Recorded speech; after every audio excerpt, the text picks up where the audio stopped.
o gisalig lamang sa Dios kining atong kinabuhi. Buot sa Dios nga mahimo kang kasaligan niana, o ang katuyuan nganong gibuhat ka sa Dios. Ang katuyuan nganong gibuhi pa ka sa Dios aron nga magpasidungog ka sa imong magbubuhat. Ang pangutana karon, imo bang napasidunggan ang Dios sa imong kinabuhi? Matod pa sa usa ka maalamon nga hari sa libro sa Ecclesiastes magaigsunan kapitulo 12 bersikulo 1. Matod pa sa Bible, hinumdumi ang imong magbubuhat samtang batan-on pa ka, samtang dili pa moabot ang malisod nga mga adlaw. Makaigsunan, hinumdumi ang atong edad mutaas gayot. Tungod kay mutaas ma atong edad, makaingon kasi mong kaugalingon, nagtatigulang na jud ko. Di yun matpugan makaigsunan, nga din mo ingon ka, kanadto kusgan pa ko, apan karon nagkaluyan ako. Nagpaila na nga tinuod ang pulong sa Dios. Moabot yun ang panahon nga tao may daran, o moabot yun sa panahon nga ikaw mahanaw. Apan ang panambagon sa sakamalamon, hinumdumi ang imong magbubuhat samtang batanon pa ka. Ambot pasabot sa batanon, meaning makahimo pa. Yes. Meaning makapangalagad pa ka sa Dios, makasugid pa ka sa imong sala, makasimba pa ka sa Dios, makaalagad pa ka sa Dios. Nga naman, kay batanon pa ka, ligon pa ka. Ang pulong batanon, dili tungod kay bata pang imong edad. Ang pulong batanon, meaning makahimo pa ka. Makaadto pa kag simbahan, makapangalagad pa ka. Ang pangutana karon, Iksoni gala, kumusta imong kinabuhi? Napakay panahon mo itong simbahan ninyo. Nagsimba ba ka sa Dios? Seryoso ba ka sa imong kinabuhi? Matinud-anon ba ka sa pag-ila sa imong magbubuhat? Imo bang gibuhat ang matag adlaw sa pagpasidungog, pagpasalamat sa Dios? Napakay pagampo nga sa pagmata nimo, magpasalamat ka nga buhi pa ka. Matod pa sa akong inahan, nga ang pagkatulog nagpractice sa pagkamatay. Tinuod. Nga naman, pamalundungi daw sa panahon nga natulog ka. Nasayod ba ka nga din naglaway ka? Nagsayod ba ka nga naghagok ka? Nasayod ba ka nga nagnanga ka sa panahon natulog ka? Wala ka nasayod. Tinutungod kay sama ka na nga din ang tao daway kinabuhi tungod kay tulog siya. Iksoni gala nini nga kagabion, ako magadasig kanimo nga ikaw gimahal kapag ayo sa Dios. Amen. Naay plano ang Dios nimo. Wala pa sa nahuman nimo. Wala ko na sayon unsa imong kinabuhi. Adik-adik ba ka? Drug lord ba ka? Or unsa nga klase nga kalidad nimo? Igsoon, mingon ang pulong sa Dios. Matod pa sa Isaiah chapter 1, beginning in verse 18 to verse 19. Naduol ka mo kanako, bisan pag unsa ka itom, o dagtong itom, o dagtong pulang imong sala. Buot sa Dios nga kana nga klase nga sala. Kung itom na kay na nga sala, buot sa Ginoong paputiyon ka na sama sa balhibo sa karnero. Sa ato pa makaigsunan diha sa Dios, gusto sa Dios kang matag usa sa kinabuhi sa tao, mapasig-uli kaniya tungod kay nasayon ang Dios nga kitang tanan nakasala man kaniya. Amen. Kitang tanan makasasala sa tubangan sa Dios. Roma 6:3-23, ang tanan nakasala og nahilayo sa Dios. Mao nay hinungdan makaigsunan nga si Kristo mianhi. Tungod kay kitang tanan nakasala man. Kay kitang tanan makasasala man. Dili ta angayan, dili ta takos nga diin muadto sa gingharian sa Dios. Tungod kay kitang tanan makasasala man at tubangan sa Dios. Ang tanan nakasala og nahilayo kaniya. Apan salamat ta sa gitawag maayong balita. Kining gitawag the good news. Unsa may good news nga si Kristo nagpakatao. Amen. Amen. Pagko lang ta nag-celebrate last month December nga dunay na tao bata nga diin atong ila nga atong manuluwas. Na mo na rason nga si Kristo nagpakatao kay buot si Kristo igsoon nga ikaw ug ako lukaton kaniya ni anang klaseng salaa nga naa nimo na anak ko. Buot ni Kristo nga kita mahimong kandidato ngadto sa gingharian sa Dios pinaagi kaniya. Ano man, kay si Kristo ang dalan kinabuhi ang kamaturan. Kay kung imo-imo lang, di ka angayan, kitang tanan dili takos, wala tay kagahom, wala tay katungod, wala tay kakayahan makaigsunan. Dili ta kandidato. Apan tungod ni Kristo nga gihatag ingon nga manluluwas sa atong kinabuhi. Mingon si Kristo, ako ang dalan kinabuhi ug ang kamaturan. Juan 14:6. Walay makadto samahan gawas nga ni kanako. Ang pangutana karon, Imo na bang nabatunan si Kristo sa kinasingkasin? Hinumdumi nga walay laing dalan nga makaadto kasamahan sa langit. Si Kristo lamang igsoon. Pangutana, naa ba si Kristo sa imong kinabuhi? Imo ba siyang gidawat ngayon nga imong Amen. manluluwas sa kinabuhi? Ingon nga dalan kamatuoran o kinabuhi. Si Kristo ang dalan, kinabuhi o ang kamatuoran. Na makaigsunan sumala sa atong gibasa dire. Balik ta sa atong gibasa sa Job. Matatap pa sa versikulo 1 sa kapitulo 14 na ang kinabuhi sa tao mubo o puno sa kasamok.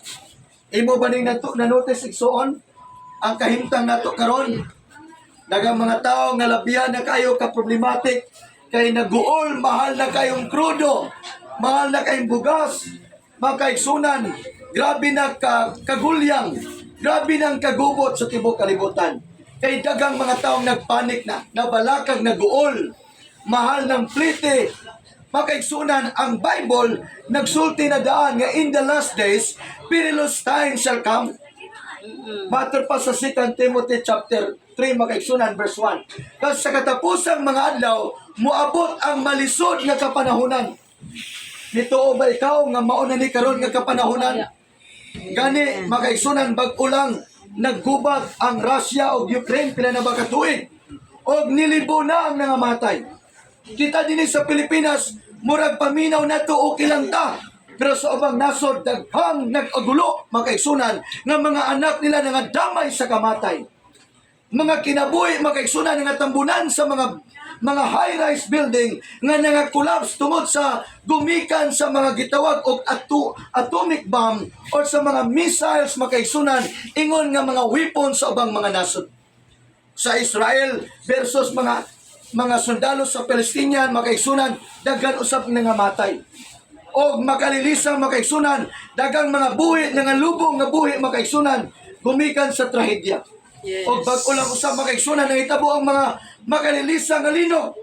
Kung nagadumdum mo sa Turkey makaigsunan, pila kabuk na nga matay sa Turkey. Around more or less 60,000 ka mga casualty, bata, dalaga, ulitaw. Di pang lubong makaigsunan. Doon ay mga high-rise building dito makaigsunan nga totally may collapse makaigsunan. O misurrender na mga rescuer makaigsunan. Dili na nila kaya i-retrieve ang mga patay lawas na tos lalong tungod sa kalalong. Makaigsunan, diyan mo makita ang values kinabuhi. Walay makapanganti nato nga maayo kanila. Kitang tanan kandidatos kamatayon. Ikaw, nasayod ba ka unsa nga klase mong kamatayon? Wala ta nasayod. Bago lang po naglinog bisan sa atong nasod. Somewhere sa Jinsan makaigsunan. Unsay gibati sa mga tao, grabing tiyabaw nila sa Ginoo.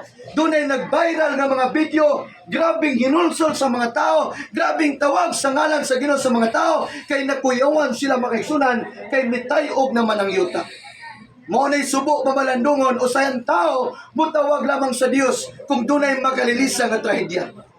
Kung nakadumdum mo 2011 makaigsunan ang atong syudad sa Iligan, usa sa mga syudad na kasinati og makalilisa nga trahedya. Pinakabok na nga matay, more or less 3,000 kabok na nga matay. O katong panahon pa yun nga December, dagang mga tao nga nanganda makaigsunan kay mag-celebrate in the coming few days, kay coming na ang Pasko. O sa kalit makaigsunan, dagang mga tao na pagmata nila, tuon na sila gipangbanlas dito sa dagat.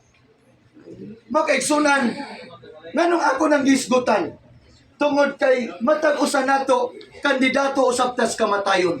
Wala ta nasayon unsa atong kamatay. Pwede kang natulog ra, pwede kang naglakaw, pwede kang nagbiyahe or nagbalatian pa ka. Kitang tanan kandidatos kamatayon. Matter pa sa Hebrew 9 verse 27, man is destined to die once and after that he face judgment. Ang pangutana makaigsunan, kung moabot nimo ang kamatayon, unsa ba ka kaandam? Unsa ba ka ka-confident moatubang sa hukmanan sa Ginoo? Ang pangutana karon, naabay Kristo ang imong kasing-kasing. Tungod kay ang paagi sa kaluwasan dili ang imong reliyon, dili ang akong reliyon, dili ang atong mga denominasyon. Ang paagi sa kaluwasan mao si Kristo. Kay si Kristo mismo ang nagpamatuod na ako ang dalan, kinabuhi ug ang kamatuoran, way makadto samahan sa langit, gawas lamang kani kanako. O sa Episo 2:8, naluwas kamo sa grasya, diha sa iyong pagtuo, o dili kini bunga sa iyong binuhatan, tungod kay kinigasa man sa Dios, o walay makapanginambog nini. Ang tao, dili siya pwedeng mingon nga, maluwas man siro ko, pastor, kay buutan man ko, wa man ko kapatay. Wala man ko nangawat, wala man ko nagbuhat og daotan. Igsoon, kung kana mo'y basihan sa kaluwasan, wala na lang unta nagsakripisyo si Jesus. Wala na lang unta nagpakamatay si Jesus. Igsoon, ang atong pagkamatarong di sa ibabaw sa yuta, mato pa sa Bible makaigsunan, trapuhan lamang na atubangan sa Dios.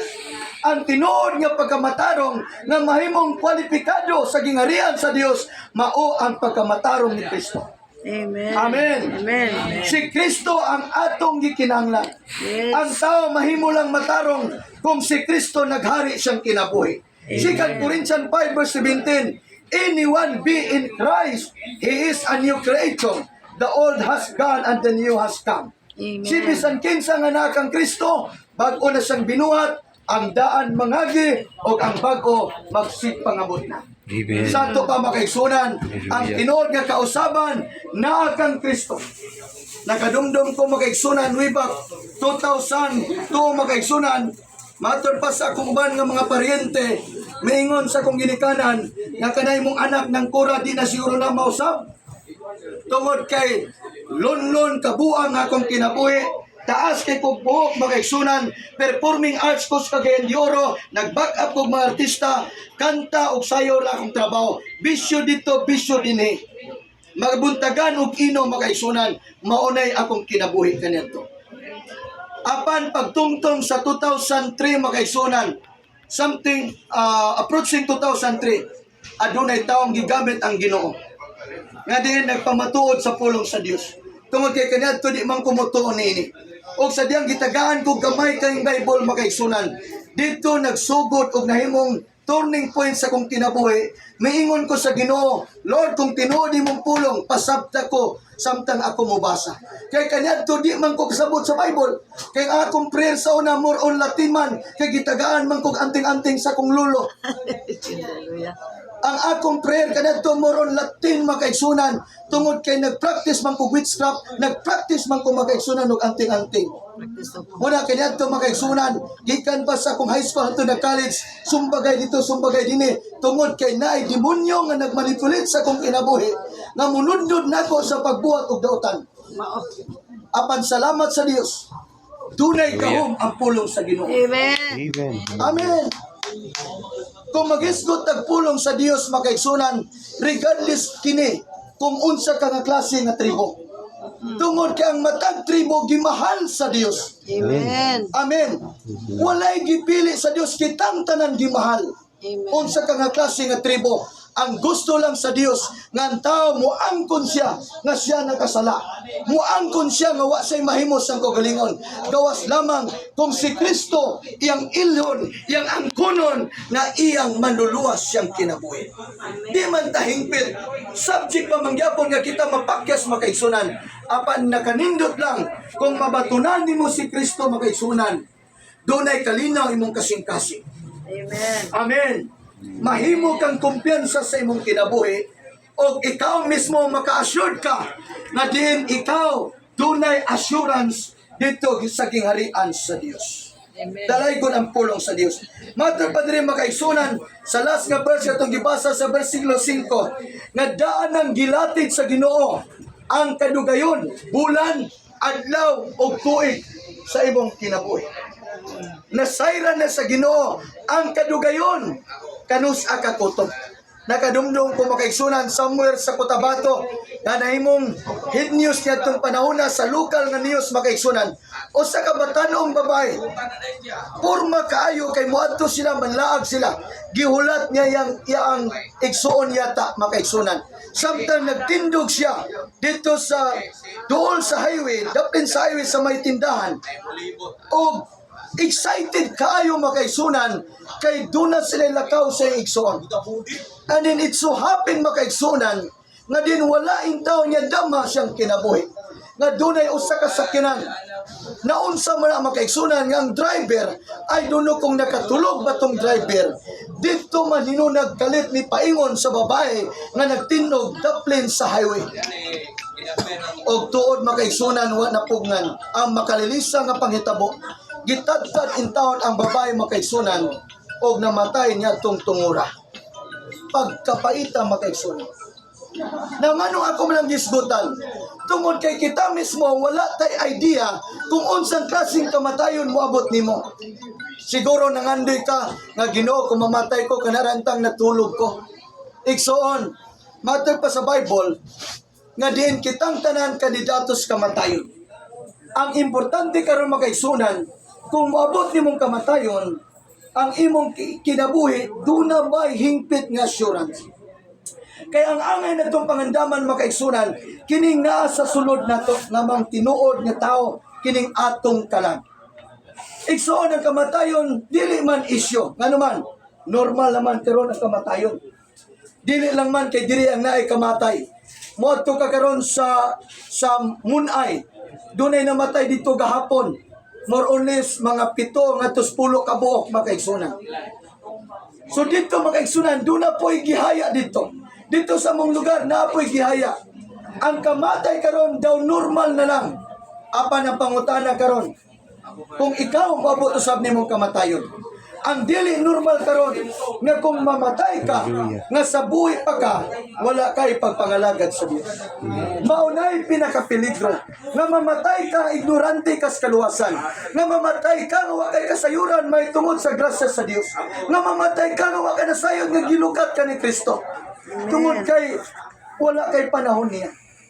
Igsoon, balikon ako pagbasa ang Hebro, mga kaigsunan. Kapitulo 9, versikulo 27, nga it is appointed to die. Man is appointed to die once and after that judgment. Ang verse 28, mga kaigsunan, miingon, akong basahon, mga kaigsunan, before na matapos, ang Hebro 28, mga kaigsunan, sa kapitulo 9, matod pa din yung makaigsunan nga din dunay pagbalik ni Kristo. Og matod pa din sa versikulo 28, gihalad usab si Kristo sa makausa aron pagwagtang sa mga sala sa daghang mga tao. Mupakita siya sa ikaduhang higayon, dili tungod sa sala, kundi pagluwas kanila nga naghulat kaniya. Ang pangutana nako igsoon, kung mubalik si Kristo anytime from now, usab ba ka nga naghulat siyang pagbalik? Amen. Ang pangutana, Pastor, unsa man ang paghulat? Ang taong naghulat makaigsunan, wala na nagtulog-tulog. Amen? Ang taong naghulat, wala na nagtulog-tulog kay base o niya di sa kabantay. Makaigsunan, matter pa sa Bible, na si Kristo, gihalad niya yung kagalingon. Mas makalilisang kamatayon ni Kristo. Nga naman, gilangsang man siya. Gitorture man siya. Pero ang iyang kamatayon, alang sa bayad sa imong sala. Siya na imong ransom kanimo. Gilukat ka, gikan sa prisuhan, sa tunglo, sa sala. O gitagaan kag absuelto, giakwit sa Ginoo imong sala. Pinaagi siyang dugo, na din gusto niyang papaso ng imong sala. Busa gikinanglan og pagsugid ng tao mga ipasaylo sa Ginoo na diin si Kristo matirunanon sa pagpasaylo kanimo. Lastly, mag-igsunan, mangutana ko, andam ba ikaw kung sa panahon mubalik na si Kristo? Ang Bible nagsulti nga ang pagbalik ni Kristo sama sa kawatan. Daw na ba'y kawatan manangid daan nga, ma'am, sir, pwede bang manangid ko kay unyang kadlawon mangawat kog manok sa imong balay? Mangawat kog butang sa imong balay? Walay kawatan nga manangidaan. Apan nga naman, nasama man ni ana gihulagway ang pagbalik ni Kristo. Tungod kay buot ang Dios nga ikaw mangandam. Pastor, dugay raman ang wali nga mobalik na ang Ginoo. Well, sakto ka. Dugay raman yun ang wali. Bisan ang mga apostoles, nagwali naman mahitungod sa end times. Pero makaigsunan, pasalamati ang Dios kawa pa siya mibalik. Nagpaila ka na nga di pakaandam. Pero mauni ang pinakapeligro. Kung dili pa mobalik si Kristo, ang pinakadelikado karon kung una moabot nimong kamatayon. Busa makaigsunan pangandami. Dili lamang ang pagbalik ni Kristo, pangandami kay moabot nimong kamatayon. Hallelujah. Now, matod pa sa kahari, makaigsunan. Panapos nato, matod pa ni Solomon sa Ecclesiastes chapter 7, verse 2, makaigsunan. Matod pa sa Bible, mas maayo pa ang pag-adto sa nagbangutan kaysa pag-adto sa dapit sa paghudyaka. Tungod kay ang tao gikinanglan sa pahinumduman nga ang kamatayon naghulat kaniya. Wow. Sa to pa diay kung naata dinhi dapat na mamalandong nga naay kamatayon. Pero mato ta dispuhan makaigsunan malimot jud ka nga naay peligro ang kinabuhi. Kung naakas kailayan malimot ka paminaw nimo urag imo na ang tanan. Dunay usa ka sigulano na hitabo before ko matapos. Usa sa mga grupo sa mga doktor, I don't know kung nakadumdum pa mo ani nga balita dito somewhere sa Manila. Ang mga doktor makaigsunan kay nakapasar sila sa ilang board sa medical exam. Nahimo silang official na nga mga doktor. O tungod niya na nag-celebrate sila o pagpasalamat. Unsa ilang gibuhat, ilang girintahan ang usa ka bar. Dito sila naghudyaka sa bar, makaigsunan. Exclusive nilang bar. Grabe ang ilang hudyaka dito. Grabing hubog-hubog nila dito. Grabing inom nila dito. Grabing kalipay nila dito. O sa kalit, makaigsunan. Dunay may buto dito sa kusina. I don't know kung burner ba ito buto or gasol, makaigsunan. O nagpanik silang tanan. Na-stampede sila, naghuot dito sa exit, makaigsunan. Ang gasol mamaigsunan mibuto man og dito makaigsunan gipangluto sila, gipang barbecue sila nga mga buhi og silang tanan nga hurot makaigsunan og kamatay. I don't know pila ka buok nga luwas nakagawas, pero the rest majority makaigsunan nga luto sila nga buhi. Now nga naman ako nang gisgutan, sumala sa kong gingon, ang kamatayon moabot usab sama usab sa kamatayon. Ang kamatayon sama sa anino nga makita nimo karon nga tiod-tiod mahanaw. Makaigsunan gigugma kas Ginoo. Amen. Naginhawa pa ka karon. Buhi pa ka hantod karon. Tungod kay dunay sa inindot nga plano nimo. Ako mudasig nimo. Siguraduha nga si Kristo naghari sa imong kasing-kasing. Amen. Ilha si Kristo nga siya namatay para nimo. Siya gilubong nabanaw buhi sa sulay katapusan o nagsaad siyang mubalik aron ikaw iyang pagakwaon o gantihan kanya kinabuhi na wala na'y katapusan. Mingon si Pablo, for to me to live is Christ and to die is gain. Alang kanako ang pagkinabuhi mo si Kristo kay ang kamatayon maghatag nako og dugang kabuluhanan. Ikson ayo kadluking kamatayon. Matag sa Mateo 10 versikulo 28, ayaw kadluking mo patay sa imong lawas. Kadluking hinuon siya nga mulaglag sa imong lawas o kalag dito sa linaw nga kalayo. Iksoni gala, moabot man kanato ang kahimtang nga sama ani. Apan salamat sa saad sa Dios nga ikaw ug ako nga miangkon kang Kristo nga manluluwas. Aduna kay luna sa gingharian sa Dios. Amen. Amen. Pwede ba tang manindog mga kaigsunan?